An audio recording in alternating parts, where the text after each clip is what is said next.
All right, it is 6:25. Are you looking in the mirror this morning and thinking about, well, maybe making some changes to the way you look, a tuck here, a laser there? Before you do, you might want to listen to our next guest. That's right. In studio this morning, Lori Hart, Hollywood beauty and makeup artist, with 5 things you should never do to your face. I personally am terrified of plastic surgery because you hear the horror stories. Right. So let's just start with at home. What are things you never do? Okay, so this is a really passionate subject for me because I see what women are doing, and men. I mean, look at some of these people in the name of vanity, how they're cutting themselves and hurting themselves in the vein of looking better, and actually they're not even looking like themselves anymore. I mean, when I see somebody like as young as Lindsay Lohan, who has now shut up her face with so many fillers that she doesn't even look like herself. She looks so different. Yeah. She looks so different. In fact, they just had something on the news last week, 10 young celebrities that actually look older than their years. And it's all meant to make them look younger. Yes. All right, well, let's talk about some of the 5 things. And I like the way that you have categorized them. The Joan Rivers. Right. So, you know, I think it's really funny. We all love Joan Rivers, and Of she's course. fabulous. And actually, she doesn't look so bad. But we can all say that she's had a lot of work done. And I think it's kind of weird to kind of have your face look like you've been hit with a wind tunnel. Yes. And then, you know, remember how beautiful Nicole Kidman was in Moulin Rouge. Oh, my God, she was breathtaking. And you look at her now, and she looks like a polished apple.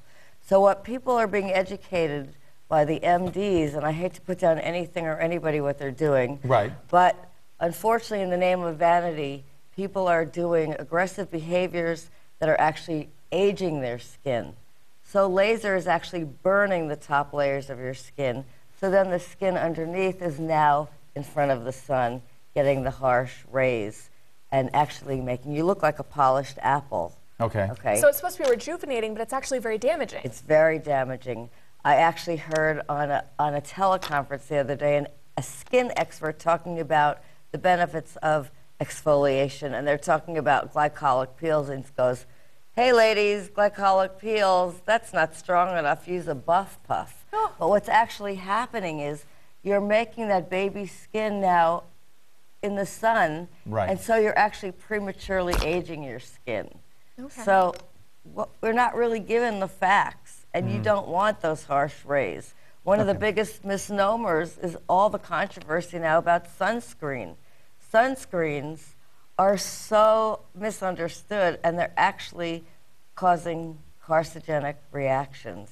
Really? Okay. We're told time and time again, put the sunscreen on. Okay, so sunblock is different than sunscreen. And the Okay. only thing that you should be using is zinc oxide. If there's a name in the ingredients that you can't pronounce, it's a chemical. And even natural things, when coming up to the sun, turn chemical. So you want to be really careful. You want to use natural products that don't switch. There is now a frequency water here. Okay. You take a cap in a couple ounces of water an hour before you go out in the sun, and you don't have to wear sunblock or sunscreen. This actually blocks the rays, and so you can actually get a healthy tan. Lori, interesting stuff. We're out of time, but we're going to put this up on our website at turnto23.com. A lot of this information. I want to thank you for coming in this morning. Thank you great so stuff. much.